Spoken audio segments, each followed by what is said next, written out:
거룩하고 복된 주일을 맞이하여 하나님 앞에 나와 예배드리는 여러분 가운데 우리 하나님께서 친히 함께 하시고 이 예배를 통하여 하나님의 임재가 하나님께서 주시는 은혜와 복이 여러분 가운데 충만하기를 주님의 이름으로 축복합니다. 여러분, 우리가 살면서 건강하게 살고 싶어요. 안 아프고 병원에 안 가고 약 안 먹고 살고 싶은데 우리의 바람대로 그렇게 되진 않아요. 원치 않았는데 어느 순간에 내 몸에 세균이 들어오고 바이러스가 들어오고 그러잖아요. 그래서 몸이 아프고 그래서 괴롭고 그래서 힘들잖아요. 근데 많은 질병들이 다 무서운 것이지만 이 질병들 가운데 가장 무서운 게 뭐냐? 자각하지 못하는 병이다. 느끼지 못하는 병이다. 자각정세가 없는 병.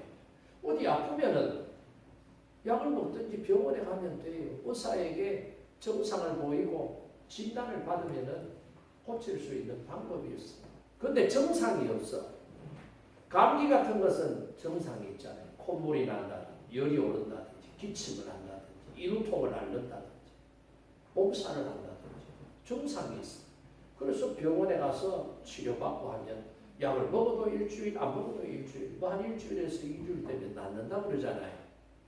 그런데 간암이라든지 우리가 정상의 자각 없이 발병되는 질병들이 있다. 이게 이제 심각한 거예요. 느낌이 있으면 즉시 치료받으면 되는데 느낌이 없으면 치료의 시기를 놓쳐버렸을 때 병이 커지고 병이 악화가 되면 생명에 손상을 입을 수 있는 위험한 상황까지 가게 되더라 이 말입니다. 요즘 우리 사회뿐만 아니라 교회에도 이런 무증상, 이런 정세가 없는 불감증 환자들이 너무너무 많습니다. 그래서 이 불감증 때문에 교회가 교회답지 못하다고 사람들이 얼마나 교회를 비판하고 손가락질합니다. 물론 어떤 목적을 가진 불순한 세력들이 교회가 그렇게 잘못하지 않았는데도 대놓고 비판하는 그런 세력들, 그런 사람들도 있지만 사실은 교회 안에도 불의하고 부정한 부분들이 있단 말이에요. 그것을 우리 스스로 자정하고 정화시켜 나가고 해결해 나가면 좋은데 우리 스스로는 자각 정상이 없어. 불감증 때문에 느끼지 못하는 거예요. 근데 바깥에 있는 사람들은 그걸 보고 찾는 거예요. 그러니까 교회가 교회답지 못하다. 교회가 교회의 모습으로 회복이 되어야 된다. 교회 안에 있는 이런 정상을 느끼는 성도들과 목회자들 일부가 뭐라 그래요? 다시금 종교개혁이 일어나야 된다. 끊임없이 변화되는 리폼드 처치, 개혁교회의 본질을 회복해야 된다. 그렇게 교회 안에 있는 깨달은 성도들, 자각정상을 느끼는 사람들이 부르짖고 있는 것을 보게 됩니다. 그래서 이 무정상 때문에 교회에 문제가 있습니다. 이 무정상이 우리 사회 안에 팽배해지기 때문에 피리를 불어도 춤추는 사람이 없어요. 슬픔을 당해도 같이 울어주고 애곡하는 사람들이 없는 시대가 되어버렸습니다. 극단적 이기주의자들, 내로남불, 쾌락주의, 돈만 벌면 된다. 남이야 죽든 말든 이런 생각을 가지고 살아가는 사람들이 점점 더 늘어나고 있습니다. 그래서 법도 윤리도 상식도 종교도 서슴없이 짓밟아버리는 이런 사람들이 교회 안에도 있고 교회 바깥에도 점점 더 많아져가는 이런 현상들과 모습들을 우리가 보게 됩니다. 어떻게 그럴 수가 있어? 어떻게 그럴 수가 있어? 라고 말하는 사람들도 있습니다. 그런데 어떻게 그럴 수가 있어가 현실에 교회 안에 우리 사회 안에 이런 문제들이 현실로 존재하더라. 왜 이런 문제들이 생기느냐? 양심의 자각정세가 마비가 되어버린 거예요. 영적인 센서가 고장이 나버린 거예요. 그러니까 깨닫지 못하고 무감각정상으로 말미암아 여기까지 오게 되었다. 그래서 하나님을 느끼는 감각이 마비되게 되면 죄를 범하거나 비상식적인 일들을 행하고 죄책감이나 고통을 느끼지 못하는 무통증 환자가 되어버리는 거예요. 이것을 우리는 뭐라고 말합니까? 영적 불감증이다. 영적 불감증이다. 그렇게 말하는 거예요.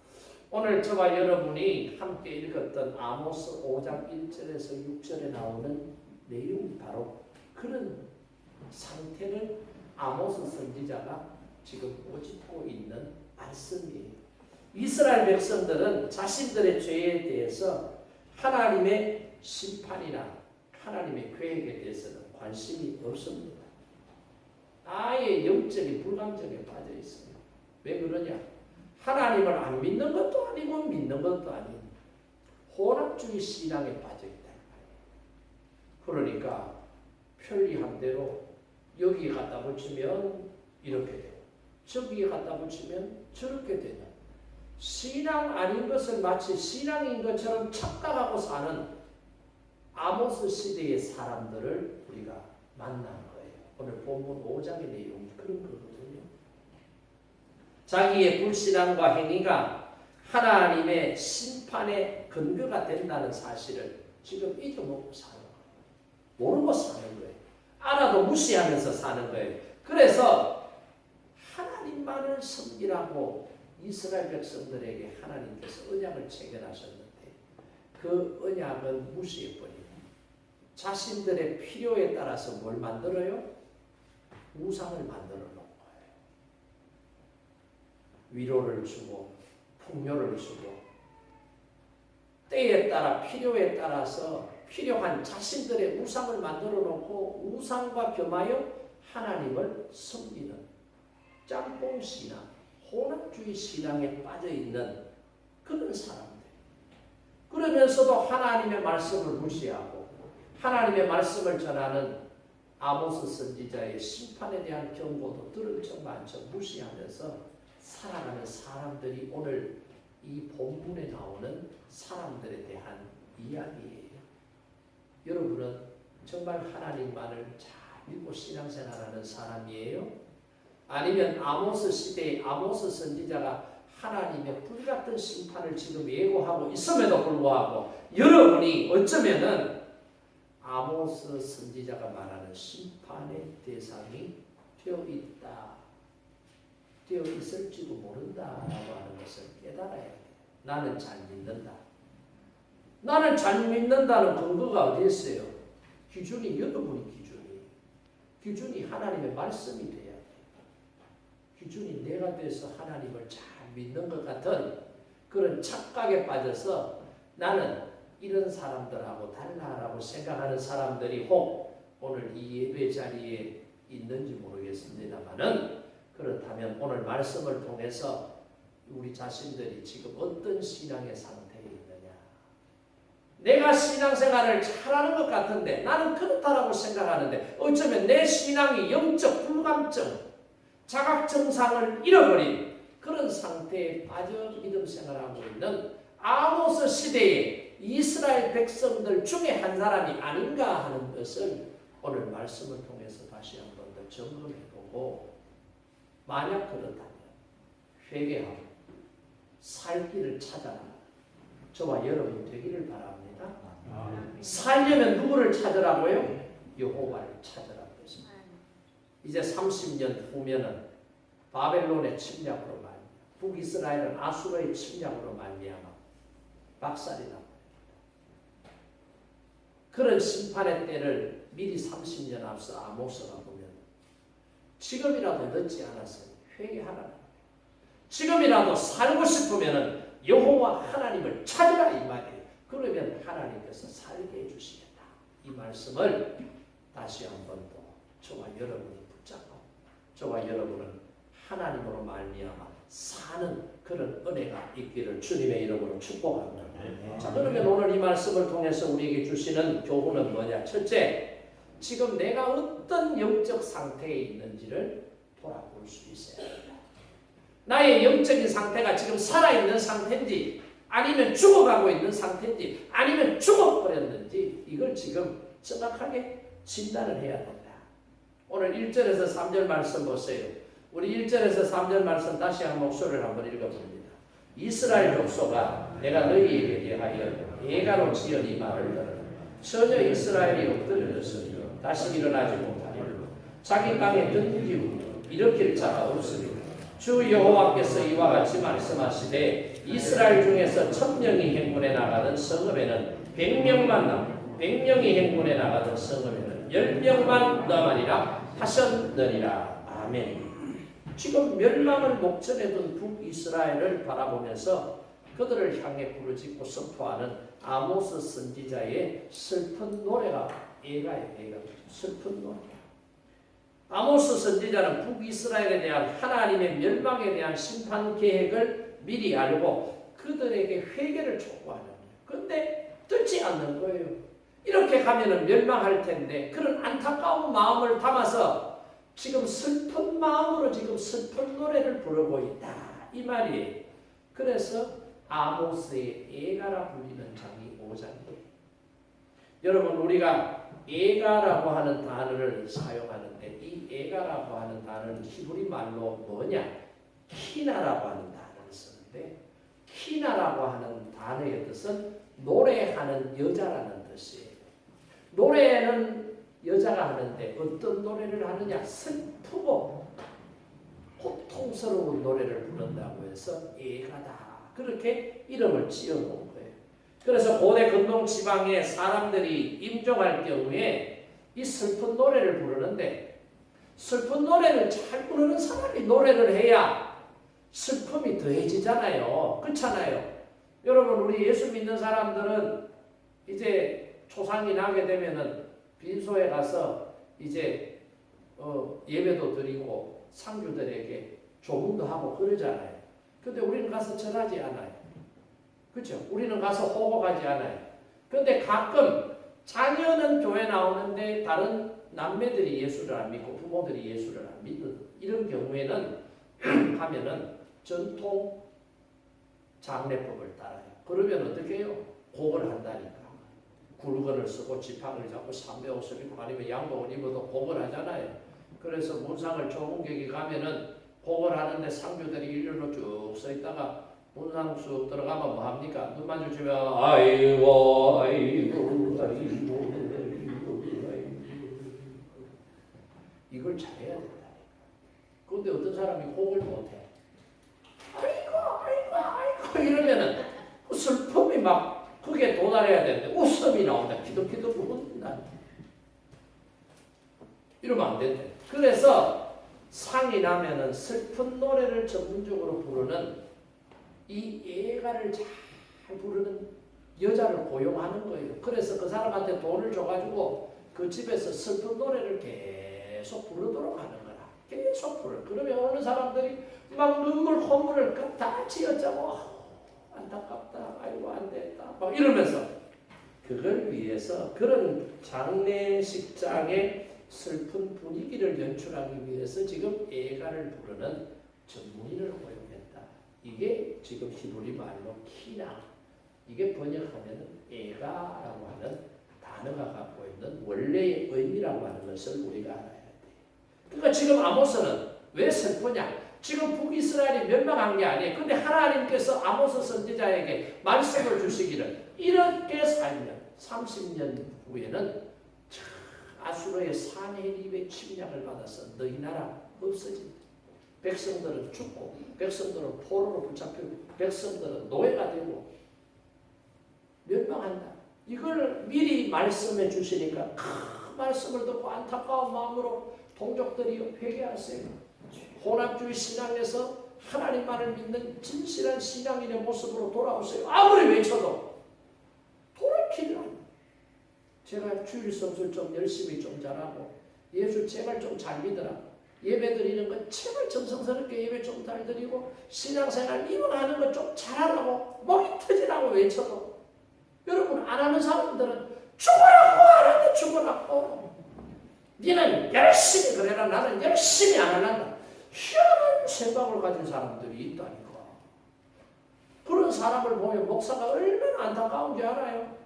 저렇게 하면 안 되는데 저렇게 하면 안 되는데 어떤 사람은 나는 죽기 전에 예수 믿으랍니다. 성경 읽어보니까 또 들어보니까 예수님하고 십자가에 못 박혀 죽을 때 그 강도 두 놈도 잡혀 죽었는데 한 놈은 죽기 직전에 예수님 저를 좀 생각해 주세요. 예수님 편들어줬더니 그래 오늘 죽으면 네가 나와 함께 남원에 이르리라. 나도 그런 사람처럼 살고 싶어요. 나도 죽기 전에 그러고 죽을래요. 그러면 구원받잖아요. 이런 사람 언제 죽을지 알아요? 언제 죽을지 아는 사람 있어요? 아무도 모릅니다. 저는 양건수 집사가 그렇게 죽을 줄 몰랐어요. 김정한 집사가 그렇게 돌아가실 줄 몰랐다. 한 달도 안 돼서 영대병원에 제가 차로 모시고 치료 잘 받고 오세요. 영대병원 본관 앞에서 밑에서 내려드리고 인사하고 온 사람. 근데 한 달도 안 돼서 일주일 열흘 지나니까 뭔가 문제가 생겼어. 그래서 영대병원에 있어도 안 된다라고 해서 가톨릭 병원에 온 지 얼마 안 돼서 돌아가셨어요. 죽는 거 아무도 몰라요. 근데 우리 반드시 죽어요. 언제 죽을지 몰라도 죽는다니까. 근데 그렇게 신앙생활하면 여러분 구원 못 받아요. 예수님을 믿는 사람이 그렇게 살아요? 신앙이 있는 사람이 그렇게 신앙생활해요? 아니다 이 말이에요. 우리가 믿는다는 것은 동사예요. 신앙생활이에요. 생활 속에서 내가 믿음을 가진 사람으로 살아야 돼. 증명이 돼야 돼요. 말로 믿는다는 말 누가 못해요? 말로 믿는다고 구원해 주시나요? 아니에요. 성경 잘 읽어보세요. 하나님 앞에 서면 하나님께서 무엇으로 우리를 심판하신다고요? 행한 대로 심판하신다. 할렐루야. 아멘. 믿음 있는 사람은 믿음 있는 사람답게 살아야 돼.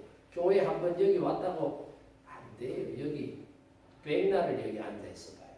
백날을 곰이 꿀에 들어 앉아가 마늘 먹듯이 곰은 뭐 백날 어두운 동굴에서 마늘 먹듯이 뭐 여자가 됐다 하는데 여러분은 백날을 여기 교회 와서 잠자고 먹고 자고 합수 훈련해도 예수 믿는 믿음 없으면 헛방이요. 예수님을 진짜 믿는 믿음이 있어야 오늘 받는다. 성경이 그렇게 말하죠. 목사인 저는 그걸 보면 보인다니까. 제가 천국 지옥 결정하는 거 아니에요. 하나님께서 하시는 하나님의 절대 주권이요. 그러나 여러분이 신앙생활하는 모습을 보면 그게 언제시 보인다니까. 제발 정신 차리고 믿음 생활 바로 하세요.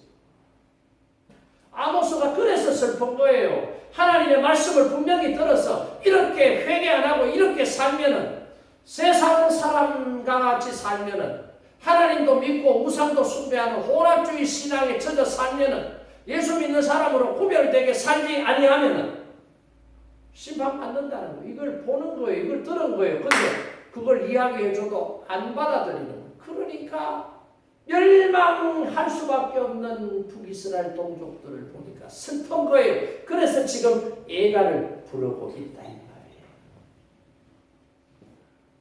나라가 어떻게 망하는지 구체적으로 설명이 됐는데 3절 보세요. 다시 3절 제가 읽어볼게요. 3절 보세요.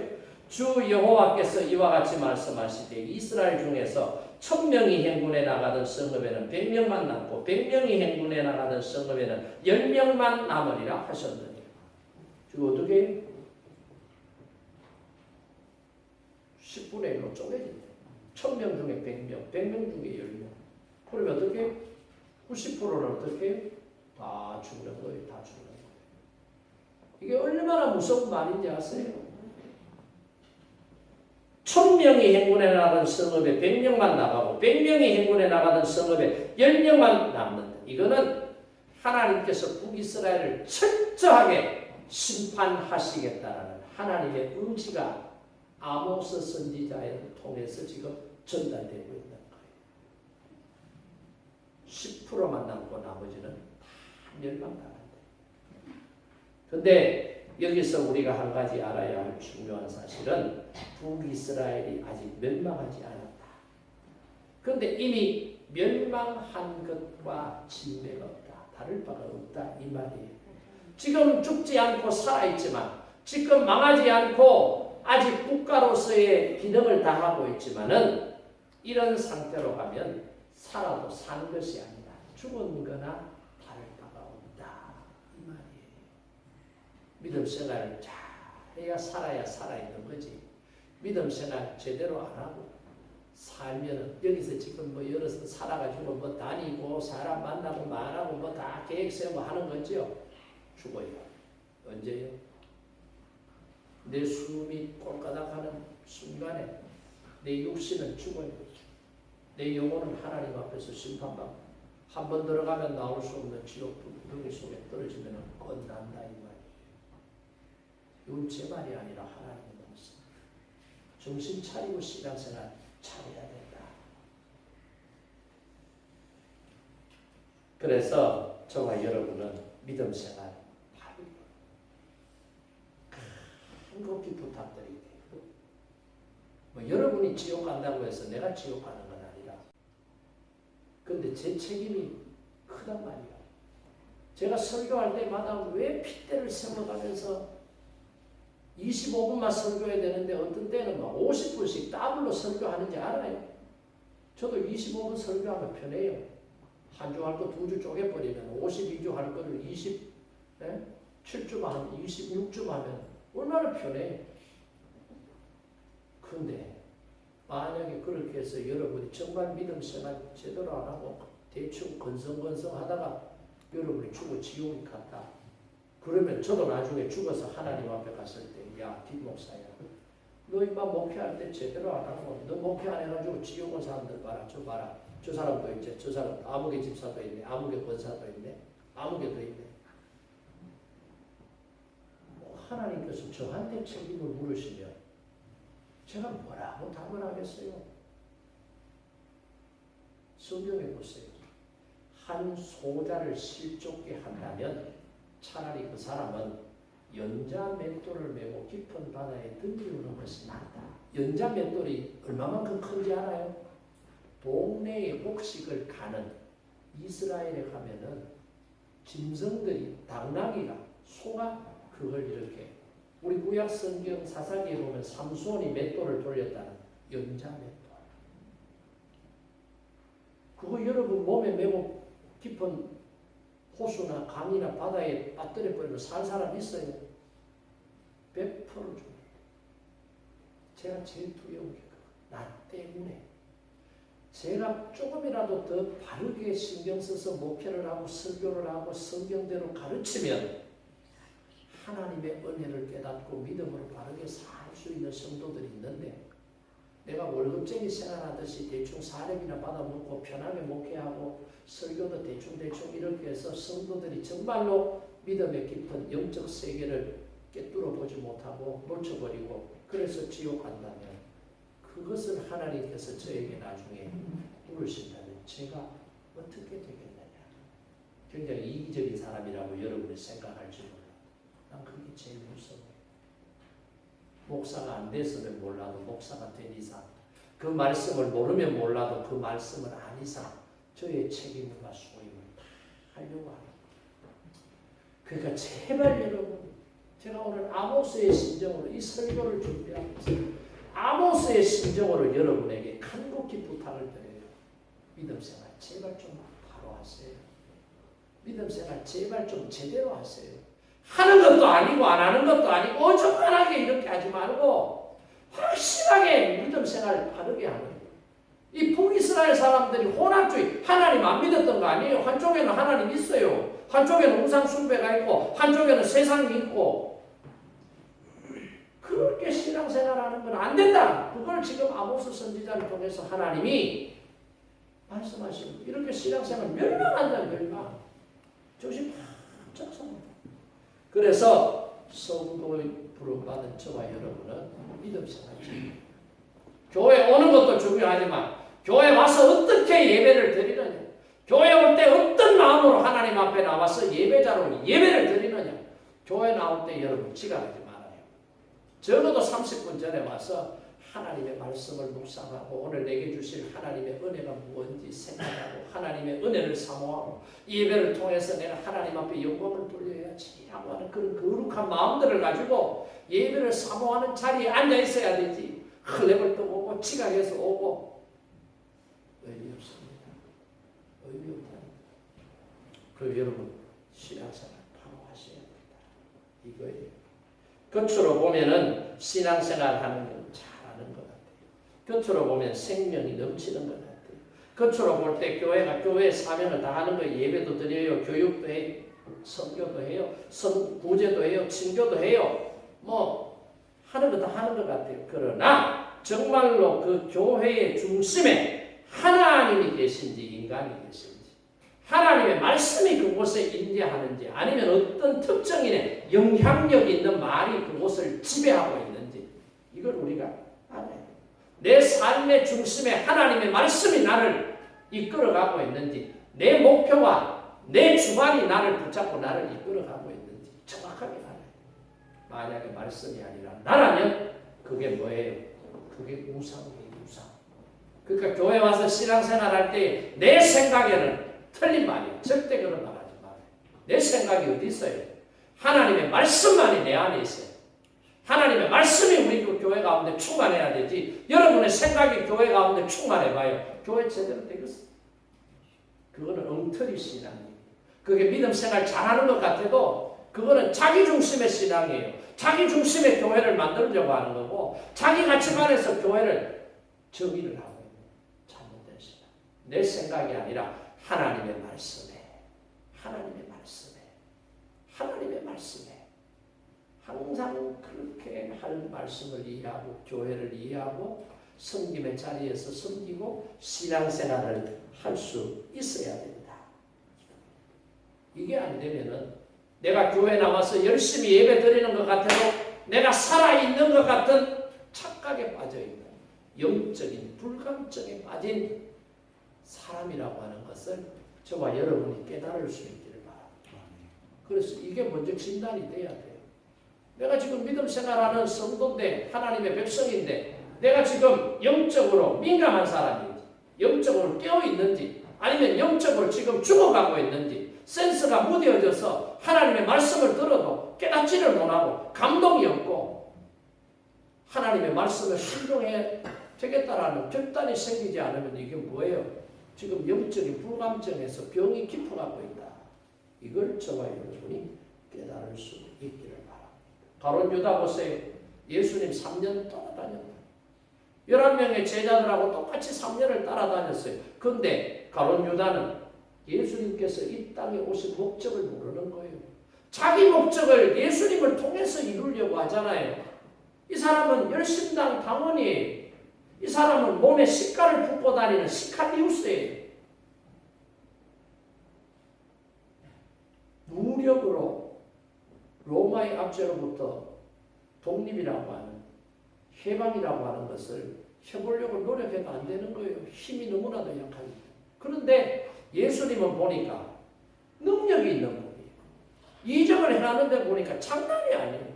죽은 사람도 살려내니까, 야, 이분이라면 내 꿈을 이룰 수 있겠구나. 하나님의 구속사를 위하여 이 땅에 오셔서 십자가를 지시고 죽으시고 모든 사람의 죄를 대속하시는 것이 하나님의 뜻이고 예수님께서 이 땅에 오신 목적인데, 가룟 유다는 그런 예수님을 이용해서 자기의 꿈을, 자기의 목적을 이루려고 했던 거예요. 이 사람은 영적으로 깨어있는 사람이요, 영적으로 죽어가고 있는 사람이요, 죽은 사람이요. 영적으로 죽은 사람이에요. 그래서 가룟 유다는 자기의 목적대로 예수님이 가지 않으니까 어떻게 해요? 은 20냥을 대제사장에게 받고 예수님은 팔아버리는 거예요. 그래서 예수님께서는 이런 가룟 유다를 미리 아시고 뭐라고 말씀하셨어요? 야, 가룟 유다야, 너는 차라리 태어나지 않았으면 나았을 뻔했다. 얼마나 이게 참 저주스러운 말이고 실망스러운 말이에요. 우리는 하나님의 말씀에 순종하고 하나님의 뜻과 영광을 위해서 우리 자신과 교회를 세워가야 될 줄로 믿습니다. 우리 안에 있는 불신앙의 누룩, 죄의 누룩을 제거하고 회개하고 교회에 잘못된 부분들이 있다면 말씀에 근거해서 개혁해 나가고, 성도들의 신앙이 믿음으로 바로 서지 못했다면 여러분 스스로가 거룩하고 순결한 성도의 모습, 말씀 위에 근거한 신앙인의 모습으로 회복되기를 원하는 그런 영적으로 깨달아지는 은혜가 저와 여러분에게 있기를 주님의 이름으로 축복합니다. 두 번째는 하나님을 떠난 사람은 살지 못한다. 하나님을 떠나면 죽을 수밖에 없다. 죽을 수밖에 없는 인생이었다 할지라도 하나님을 찾으면 산다. 할렐루야. 죽을 수밖에 없지만은 하나님을 떠나면 반드시 죽지만 하나님을 찾으면 하나님께서 다시 살려주신다. 그게 오늘 본문입니다. 4절 말씀 함께 봅니다. 4절 말씀 한 목소리를 읽어볼게요. 여호와께서 이스라엘 족속에게 이와 같이 말씀하시기를 너희는 나를 찾으라 그리하면 살리라. 아멘. 6절도 보세요. 너희는 여호와를 찾으라 그리하면 살리라. 할렐루야. 하나님은 심판을 받을 이 이스라엘 백성들에게 해결책을 제시해 주는 거예요. 니들 이렇게 살면 죽는다. 그런데 죽지 않고 살 길이 딱 하나 있다. 그 살 길이 뭐냐? 하나님을 찾으면 살 수 있다. 이걸 지금 아모스 선지자를 통해서 하나님께서 가르쳐주고 계신 거예요. 찾으라. 찾으라. 이 말씀이 무슨 말인지 알아요? 여러분 성경에 보세요. 문화를 잃어버렸던 사람이 찾을 때 어떻게 찾아요? 방의 가구 소재들을 다 치우면서 잃어버렸던 문화를 찾잖아요. 최선을 다해서 찾으라 이 말입니다. 대충 찾는 신용만 하지 말고. 제가 무슨 일이 있어서 우리 처가의 땅에 한 600여 평 되는 땅에 그 백일홍 나무를 한 300주 이상 심었어요. 18년 된 백일홍을 심다 보면 나무가 커요. 그러니까 포크레인 장비도 뭐 세대 부르고 또 일용직 그 뭡니까 그 인력 시장에서 사람도 몇 사람 데리고 와서 하는데 인력 시장에서 온 사람 일하래요. 저하고 동서는 내 일이니까 우리 일이니까 쭉게 살기로 밥 먹는 시간도 아까워가지고 막 걔들은 1시간 이제 점심시간 줘야 되는데 우리는 막 마음이 급해가지고 막 일을 하는데 하루 일당 16만 원 주고 불렀는데도 일 시키니까 사장님 힘들어요. 이렇게 스탄에서 세 놈이 오고 우즈벡에서 한 사람이 왔는데 힘드니까 돈 주고 시키고 손이 딸리니까 지금 돈 주고 시키지. 그 나무 그거 포크레인 들어가지고 나무 심는데 포크레인 구입하면은 그거 옮겨놓고 딱 잡고만 있으면 되는데 그것도 하기 싫어가지고 16만 원 일당 받고 점심까지 중차까지 다 먹으면서 사장님 힘들어요. 기가 찼어요. 남의 일은 그렇게 한다. 남의 일. 내 일은 어떻게 해요? 죽게 살기로 하는 길은 내 쌍꺼풀 터지는 줄 알았어. 다시는 내 그런 거 안 하고. 한데 10몇 년 전에 그렇게 한번 일해보고 처음 하고 나서 한 3, 4일 동안 온몸에 근육이 되니까 죽다 살아났다. 여러분 그래요. 여기서 찾는다는 거는요. 저처럼 일하는 거. 죽게 살기로 내일처럼 지금 찾는 거. 근성거청 주일이네. 오늘 교회 갈까? 하지 말까? 오늘 친구 만나자 했는데 전화해보고 친구 만나자 하면 친구 만나러 가고 오늘 시간 안 된다 하면 교회 가야지. 예배 드릴 시간 다 안 됐는데 오늘 집에 무슨 일 할 게 생겼는데 집에 가자. 뭐 예배 오늘 낮에 드렸는데 오후 예배 안 드려도 된다. 괜찮다. 한 번만 드리면 되지 뭐. 2번 드린다. 가자. 그건 지금 찾는 게 아니에요. 찾는 게 여기서 찾으라는 그런 뜻이 아니에요. 죽기 살기로 매달려. 죽기 살기로. 네? 죽기 살기로 하나님을 찾는다. 그런 의미로 사용되고 있다 이 말이에요. 하나님을 믿지 않는 세상 사람들은 하나님보다 다른 것을 더 찾아요. 그러니까 여러분 세상 사람들 성공한다. 세상적 기준에서 성공한다는 사람, 돈 벌어서 성공하는 사람 보세요. 죽기 살기로 한다니까. 풀빵 장사를 해도 죽기 살기로 해요. 붕어빵 하나 만들어도 연구해서 만든다니까. 그래서 다른 업체들보다 맛있다고 해서 그 집 대박 나는 거예요. 서울시장에 가면은 그 작곡으로 만들었는데 해바라기 씨앗하고 씨앗 호떡 그거 있잖아요.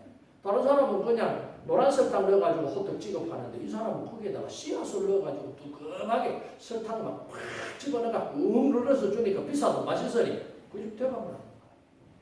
세상 사람들도 그렇게 열심히 하니 열심히. 하나님을 모르기 때문에 하나님보다 세상적인 것을 열심히 찾는. 그래서 돈 벌기 위해서, 그래서 명예를, 사회적 지위를, 스펙을, 경험을 얻기 위해서 뭐 하는 거예요. 그게 다라고 생각하는 사람은 죽게 살기로 찾는 거예요. 하나님을 모르니까. 그럼 하나님을 아는 우리는 어떻게 살아야 되느냐. 죽게 살기로 하나님을 찾아야 돼. 열심히 하나님을 찾아야 되는 거예요. 왜요? 열심히 찾는 자에게 하나님께서 살 길을 열어주시고 열심히 찾는 자에게 하나님께서 구원의 은혜를 베풀어 주시고 열심히 찾는 자에게 하나님께서 복을 주신다. 할렐루야. 그걸 알아요, 몰라요? 입이 있으면 한번 대답해봐요. 알아요, 몰라요? 울먹은 벙어리처럼 입 다물고 계시지 말고 이야기해보세요. 알아요, 몰라요? 알면 좀 해보라니까. 모르면 좀 배워서 하고 알면 해보라니까. 여러분은 무엇을 위해서 하나님을 찾습니까? 무엇을 위해서? 마가복음 5장에 보면은 예수님께서 그라사에서 이제 가버나움으로 다시 오셨는데 거기에서 치유를 해줄 두 가지 사건이 있습니다. 첫 번째 치유 사건이 뭐예요? 12년 동안 혈류병으로 고생하는 여자를 고치시고 두 번째는 죽었던 해당장 야이로의 딸을 살리시고 그런데 예수님께서 야이로의 딸이 죽어간다는 소식을 야이로 해당장에게 듣고 그 집으로 이동하시다가 누구를 만나요? 12년 혈류병으로 고생하는 여자를 만나게 됩니다. 이 혈류병이 뭐예요? 부인간 계통의 병인데 이게 만성자궁출혈병이라고 하는 거예요. 요즘 말로 만성자궁출혈병. 그래서 성경에 보면 유출병은 부정하나니 율법세요. 피를 쏟아내는 건 부정한 거예요. 그러니까 이 사람은 사람들이 모인 대중들 앞에 참여할 수 있어요? 없어요? 없어요. 못 가요. 만약에 유출병 환자라는 게 발각이 되면 그 자리에서 유대인들이 돌을 집어서 때려 죽여도 쳐 죽여도 법적으로 하소연하고 손해배상 청구 소송도 못하네. 부정한 일이에요. 그래서 자기 스스로 그런 사람들 무리에 끼일 수 없고 멀찌감치 떨어져서 살 수밖에 없는 존재예요. 그런데 성경에 보세요. 마가복음 5장에 보면 이 여자가 자신의 병을 고치기 위해서 많은 의사들을 찾아갔다고 했습니다. 안 돼요. 많은 돈을 썼다고 했습니다. 가진 돈을 다 탕진해도 병을 못 고쳤다고 했습니다. 그때 이 여자에게 들려온 소문이 뭐예요? 예수님 만나면 병 고칠 수 있다. 예수님은 병자들의 병을 고쳐주신다. 이 소문을 들었어요. 그랬을 때 소문을 들었을 때 이 여자의 마음에 뭐가 생겨요? 나도 예수님께 가면은 내 병도 고칠 수 있겠다. 믿음의 확신이 생겨요. 그런데 자기는 유출병 환자이기 때문에 부정하기 때문에 사람들 앞에 대놓고 못 나가니 예수님 앞에 가서 내 병 고쳐주시오. 말을 못하니 어떻게 예수님 옷자락이라도 만지면 내 병이 나을 것이다. 믿음의 고백을 하는 거예요. 믿음이 생기는 거예요. 그래서 예수님이 지금 이동하고 있는데 몰래 뒤따라가서는 어떻게 앞에서 예수님 내가 만성자궁 유출병 출혈하는 병이 있는데 내 병 좀 고쳐주세요. 말 못하는 거예요. 그러니까 몰래 그 사람들이 밀고 땡기고 하는 복잡한 그 상황 속에 살짝 가서 뭐예요? 예수님 옷을 탁 만지는 거예요. 그랬을 때 예수님의 느낌, 말씀 뭐라고? 누가 내 몸에 손을 대? 내 몸에서 능력이 빠져나간다. 그렇게 말씀하시죠. 이건 뭐예요? 그 여자가 치료를 받았다.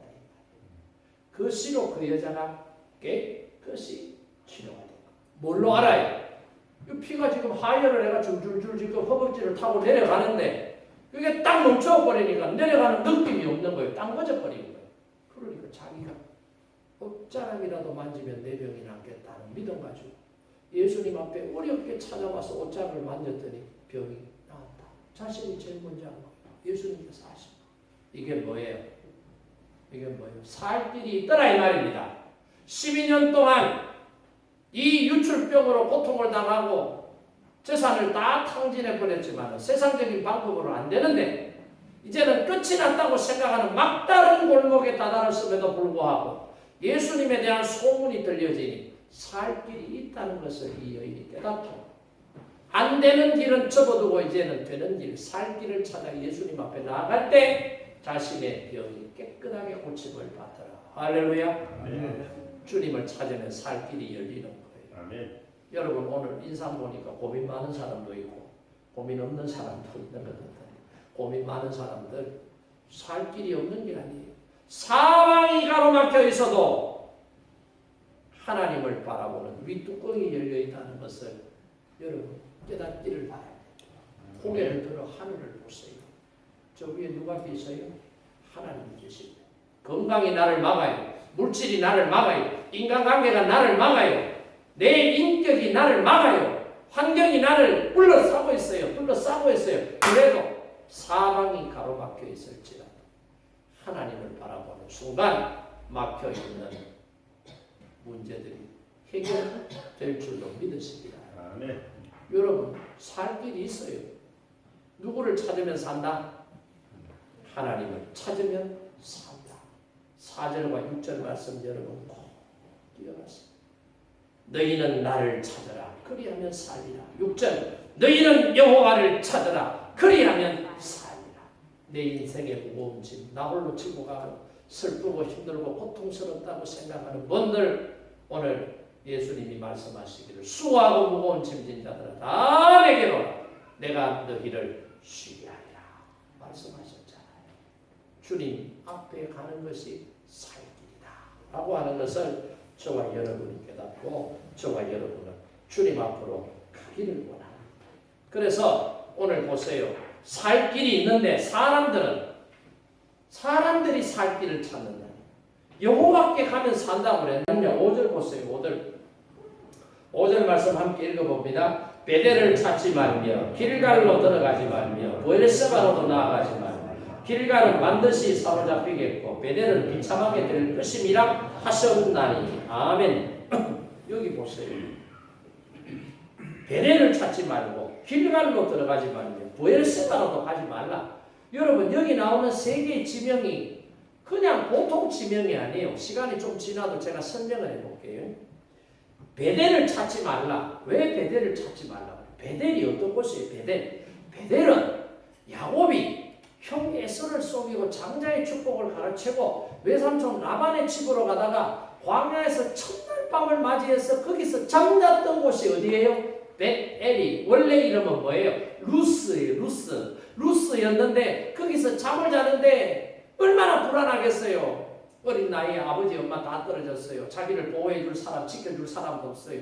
이제는 혼자밖에 없어요. 외삼촌 집까지 가는데 580km를 걸어가야 되니 어마어마한 거리요. 요즘 580km 서울에서 부산 찍고 대전까지 가야 580km 걸어간다고 하면 상상을 해보시오. 그것도 혼자 걸어간다고 생각을 해봐요. 요새는 짐승들이 없는데 옛날에 맹수들이 호랭이 있었다니까. 사자가 있다니까. 옛날에 강도들이 요새는 뭐 CCTV 다 달아놔가지고 어놈이 나쁜지는 다 찾아내지만 옛날에 CCTV가 어땠어요? 죽이고 뺏어 가버리면 끝인데. 그런 불안한 상황에서 첫날 밤을 루스에서 맞이했을 때 하나님께서 야곱을 다 지켜주시겠다고 환상 가운데 하늘에서부터 땅에 닿는 사닥다리가 그 사닥다리 가운데 천사들이 오르락내리락 하잖아요. 그러면서 하나님께서 내가 갔던 길로 다시 돌아 너에게 은혜를 베풀어 주겠다. 내가 너와 함께 하겠다. 지켜주겠다. 할렐루야. 지켜주겠다. 그러니까 야곱이 너무 고마웠어. 하나님 말씀하신 것처럼 내가 갔던 길로 무사히 이 길로 돌아오게 해주시면은 어떻게 하겠다. 세 가지 약속을 해요. 그 첫 번째가 뭐예요? 하나님을 나의 하나님으로 내가 섬기겠습니다. 내 소득의 10분의 1, 11조를 드리겠습니다. 내가 베고 있던 이 돌베개가 여호와의 전이 되게 해주겠습니다. 약속했어요. 그래서 하나님의 집이라고 해서 이름을 루스에서 뭘로 바꿨다? 벳엘이라고 바꾼 거예요. 그런데 이 베델이 나중에 어떻게 되는 거예요? 그러니까 야곱이 만났던 하나님을 체험했던 이 루스가 베델로 바뀔 때는 하나님을 만난 하나님의 전, 하나님의 집, 축복의 장소였어요. 근데 이게 나중에는 어떻게 돼요? 이게 나중에 북이스라엘 사람들이 복받기 위해서 송아지 우상을 만들어 놓고 어디다가 둬요? 베델에다가 둔다니까. 왜 둬요? 우상을 만들어 놓고 그거 앞에 가가 절하고 빌고 하면은 복 받는다고 생각하고 그렇게 하는 거예요. 그러니까 하나님께서 지금 뭐예요? 아모스 선지자를 통해서 과거 야곱이 만났던 하나님 은혜를 체험했던 그 베델이 지금은 북이스라엘 사람들이 우상 송아지를 만들어 놓고 그것 앞에 절하면은 복 받는다고 지금 생각하고 그 길을 우상 지역으로 변질시켜 버린 거예요. 그러니까 너희들이 베델로 하면 된다 안 된다? 안 된다 이 말이에요. 그래서 베델로 하지 말아요. 두 번째 길갈로 들어가지 말며. 길갈은 어떤 곳이에요? 이스라엘 백성들이 출애굽에서 단체로 할례를 받았던 곳이 어디예요? 길갈이라고. 길갈은 굴러간다는 뜻이에요. 그러니까 애굽에서 430년 살면서 노예로 종으로 전락돼 고생고생 종놈으로 살았는데 종년으로 살았는데 이제는 종놈 종년이 아니라 자유인으로서 살아가도록 과거에 우리가 가졌던 우리의 수치들을 여기서 다 굴려보내자. 굴러 떠내려 보내자. 그래서 거기에서 할례를 받고 길가에. 그리고 여기는 뭐예요? 과거의 수치를 떠나보내고 현재가 있고 미래가 열리는 장소에 이 길갈에다가 뭘 세워요? 요단강을 하나님의 말씀에 순종해서 제사장들이 법궤를 메고 물이 범람할 때 믿음으로 발을 담그니 물이 멈추었어요. 끊어졌어요. 그래서 이스라엘 백성들이 그 범람하는 물이 끊어진 요단강을 다 건넜어요. 그리고 여호수아가 제사장들에게 뭘 명해요? 각 지파별로 대표한 사람씩 나와가지고 돌을 한 개씩 취해 나오느라. 그리고 취해 나온 그 돌을 어디에다가 탑으로 세워요? 길갈에다가 세웠다. 길갈에다가. 여호와께서 우리와 함께 하셔서 무사히 요단강을 건넜다라고 하는 것을 세워놓은 거예요. 그리고 이 길갈은 이스라엘 백성들이 가나안 정복을 할 때 뭐예요? 지휘본부예요. 지휘본부가 길갈에 있습니다. 이렇게 유서가 깊고 역사적인 장소에 지금 이스라엘 백성들은 뭐 하는 거예요? 길갈에 하나님의 은혜와 역사가 충만했던 것이라는 것은 다 무시해버립니다. 그곳에는 꿈이 있는 곳이다. 그곳에 가면 우리의 비전을 이룰 수 있다. 그래서 자신의 꿈과 비전을 이루기 위해서 사람들이 찾는 장소가 뭐가 돼요? 길갈이 되어버린 거예요. 그래서 길갈로 들어가죠. 여러분 교회 와서 신앙생활하는 게 여러분의 꿈과 비전을 이루기 위해서. 그러면 이거 신앙생활 아니에요. 여러분의 야망을 이루기 위한 장소가 뭐가 돼요? 교회가 되고 여러분의 꿈을 이루기 위한 도구가 뭐가 돼요? 하나님이 되는 거예요. 이거 바른 거예요? 틀린 거예요? 틀렸다 이 말이에요. 잘못된 거예요. 이런 설교를 하니까 여러분들한테 제가 인기가 없는지 모르는데 이게 성경이 우리에게 말하는 바른 진리예요. 교회 나오면 막 꿈을 이룬다. 하나님이 주신 꿈을 붙잡고 나갈 때 꿈이 이루어지는 거지. 여러분이 가지고 온 꿈. 돈 100억 주면 여러분 뭐 할 건데 솔직히. 에? 하나님 나 벼락부자 되게 해주세요. 벼락부자 만들어주면 여러분 벼락부자로서 어떻게 살 건데. 에? 좋은 차 사고 세계 여행 다닌다고 주일이고 나발이고 하나님이 오고 막 뻘뻘 돌아다니고 그럴 거 아니요. 뭐 하나님의 꿈이요 그게? 건강하게 해주세요. 왜 건강하게 해줘야 되는데 하나님이 여러분한테 하나님의 영광을 위해서 하나님의 의와 뜻을 이루는 도구로 사용받기 위해서 하나님께서 내게 주신 사명을 내가 감당하기 위해서 하나님 제게 건강 주세요 하는가? 하나님 건강 주세요. 건강 주면 뭐 할 낀데? 하고 싶은데 다 돌아다니고 먹을 거 안 먹고 가리지도 안 하고 막 호구먹으로 숨쉬라 했는데 막 허연 연기 내뿜고 먹으면 알딸딸하게 취해가지고 헬레레 하고 여러분의 꿈을 이루는 것이 교회가 아니에요. 하나님이 도구가 되면 안 된다. 그래서 뭐예요? 길갈로도 들어가지 말아요. 네 꿈 이루려고 거기에 가서 예배하는 척 하지 말아요. 우리가 신앙생활 할 때 항상 조심해야 될 게 기도하잖아요. 전부 내 뜻이에요. 내 뜻. 사무엘상 보세요. 거기 보면 사무엘이 하나님께서 부르실 때 3번 불러도 누가 불렀는지. 엘리 제사장이 부르죠. 예 선생님, 예 선생님, 예 선생님. 3번째 가니까 내 안 불렀다. 이제 사무엘아 하면 예 주의 종이 오니 주께 말씀하시옵소서. 제가 듣겠나이다. 그만하라고 하죠. 우리의 신앙 자세는 이래야 됩니다. 마리아가 수태고지를 가브리엘 천사에게 받았을 때 뭐라고 그래요? 주의 계집종이 오니 주의 뜻대로 순종하겠나이다. 할렐루야.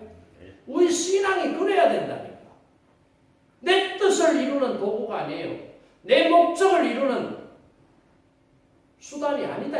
교회 나오면은 뭐 돈 벌고 교회 나오면은 뭐 천만에 잘못됐어요. 교회 나오면 하나님의 구원의 은혜를 노래해야 돼요. 하나님께서 나를 구원해 주신 은혜에 감사해서 예배를 드려요. 천지 우주 만물의 주인이 하나님 되심을 깨닫고 하나님 앞에 영광으로 나아가는 게 예배자의 모습이에요. 그게 구원받은 성도의 삶의 모습이요. 신앙 고백이 되어야 된다는 것을 저와 여러분이 깨닫기를 바랍니다. 그 다음에 부엘세바로도 나아가지 말라. 같은 의미예요. 그러니까 저와 여러분이 신앙생활할 때 분명한 목적, 분명한 하나님의 말씀에 대한 이해가 있어야 되지. 이게 안 되니까 지금 북이스라엘 사람들은 하나님을 믿는 것 같아요. 왜? 그러면서 반쪽짜리 신앙 가지고 베델로도 가고 길갈로도 가고 브엘세바로도 가고 다 신앙인들의 유서가 있고 역사적 사건들이 일어났던 현장에 가지만 실상은 하나님께서 이렇게 하셨다는 것을 기억하고 고백하고 찬양하는 것이 목적이 아니라 거기 가면 뭔가 내 꿈을 이루고 내 덕을 보고 뭔가 자신의 목적을 이루기 위한 수단으로 삼으려고 하니 그런 곳에는 가면 안 된다. 그런 신앙 가지고는 살 수 없다. 그러니까 4절에서 나를 찾으라 그리하면 살리라. 그런데 살 길을 찾았다고 하면서 베델로 가고 길갈로 가고 브엘세바로 가면 안 된다. 이는 어디로 가라고? 그래서 6절에 보세요. 너희는 여호와를 찾아라 그리하면 살리라. 사는 은혜와 역사가 저와 여러분 가운데 있기를 주님의 이름으로 축복합니다. 우리 오늘 주신 말씀을 생각하면서 397장 찬송 우리 함께 부르고 결단드리고